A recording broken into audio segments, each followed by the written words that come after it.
Elle avait traversé l'Atlantique avec ses économies dans une enveloppe marron glissée sous sa ceinture.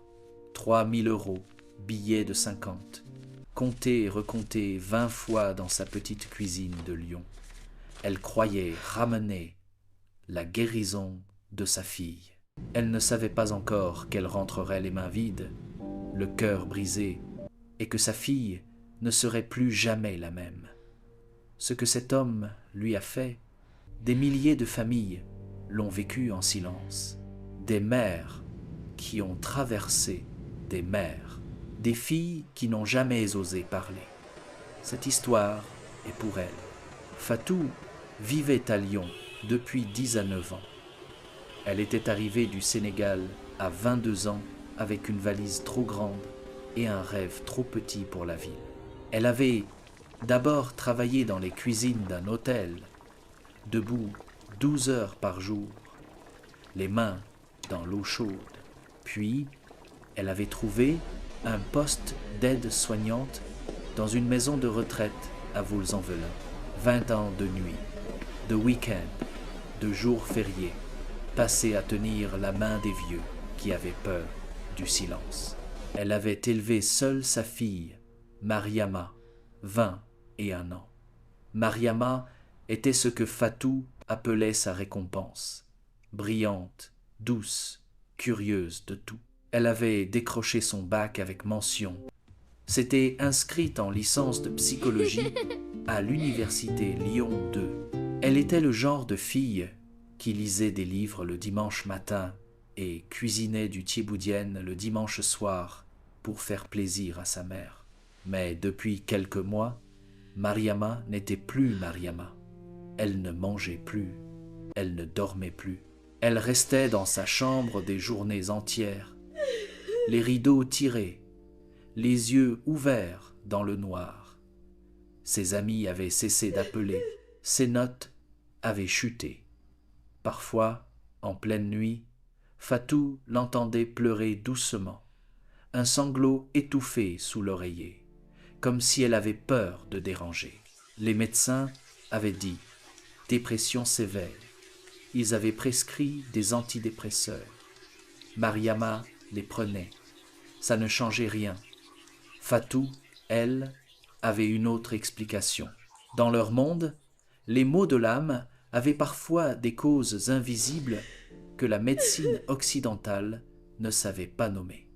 Le message vocal arriva un mardi soir, pendant que Fatou préparait du café. C'était sa cousine, Aïssatou, restée au pays à Touba. Fatou écouta le message 3 fois.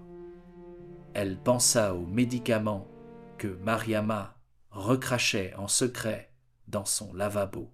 Elle pensa aux nuits sans sommeil. Elle pensa à la petite fille de 8 ans qui dansait dans le couloir de leur appartement avec des chaussettes rouges.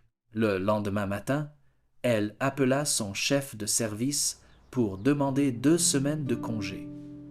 Elle retira 3000 € au distributeur. Elle fit sa valise.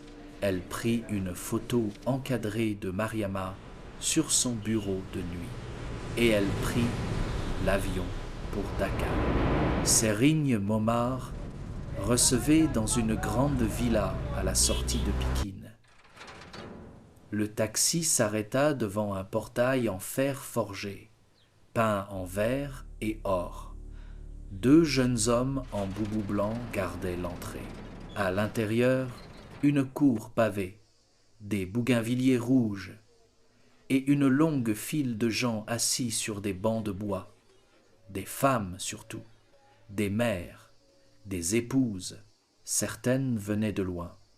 On le voyait à leurs valises posées à leurs pieds. Ils attendirent 2 heures sous le soleil. La pièce où Serigne Momar recevait était climatisée, sombre, parfumée à l'encens. Il était assis sur un grand fauteuil en cuir. Un homme d'une 50aine d'années, corpulent, avec une barbe blanche soigneusement taillée et des yeux qui ne sillaient pas.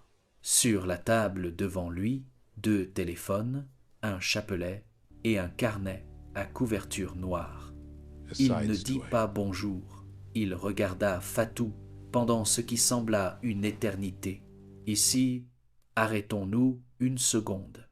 Parce que ce que Fatou ne vit pas ce jour-là, il faut que vous le voyez. Premier signal. Sérigne Momar demanda le prénom complet de Mariama, sa date de naissance, son quartier à Lyon et surtout, il insista, une photo récente.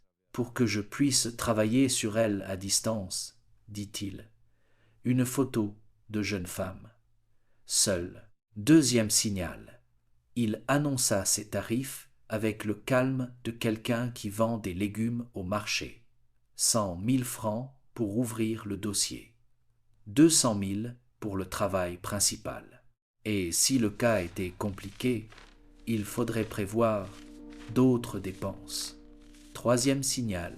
Il baissa la voix, se pencha vers Fatou et dit « Ce que je vais faire pour ta fille, ça ne doit pas sortir d'ici. Les esprits avec qui je travaille n'aiment pas les bavardages. Tu ne parles de ça à personne, ni à ton mari, ni à tes enfants, ni à tes voisins. Le secret, toujours le secret, c'est le premier outil de tous les prédateurs. L'isolement commence là, par cette petite phrase qui semble normale, presque spirituelle, mais qui coupe la victime de tout regard extérieur. Fatou ne vit rien de tout ça. Elle était une mère. Elle avait peur pour sa fille. Et la peur rend aveugle. Elle compta les billets sur la table. Sérigne Momar remit à Fatou un petit sachet en cuir brun, cousu avec du fil rouge. Il sentait l'huile et quelque chose de fort que Fatou ne sut pas nommer. Il était chaud au toucher, comme s'il avait été tenu dans une main. Il prit la photo de Mariama et la glissa dans son carnet noir sans demander la permission. Fatou rentra à Lyon avec le sachet dans son sac à main et le cœur soulagé. Elle donna le talisman à Mariama. Elle lui expliqua qu'un grand homme de Dieu avait prié pour elle, que ça allait aller mieux, que dans 3 semaines, elle serait guérie. Mariama regarda le sachet, puis elle regarda sa mère. Elle vit dans les yeux de sa mère quelque chose qu'elle n'avait pas le courage de briser, l'espoir. Elle attacha le sachet autour de son cou. 3 semaines passèrent. Mariama n'allait ni mieux ni moins bien. La réponse du marabout revint le soir même. Le marabout dit que le travail a commencé, mais que, sans la présence de la fille, il ne peut pas aller jusqu'au bout. Il faut qu'elle vienne. C'est obligatoire. Sinon, tout ce qui a été fait sera perdu. Fatou ne pouvait pas prendre un autre congé. Elle avait déjà utilisé tout ce qu'elle avait. Elle ne pouvait pas se permettre un deuxième billet d'avion non plus. Mais Mariama, elle, avait 1 semaine de vacances universitaires. Mariama prit l'avion seule pour Dakar.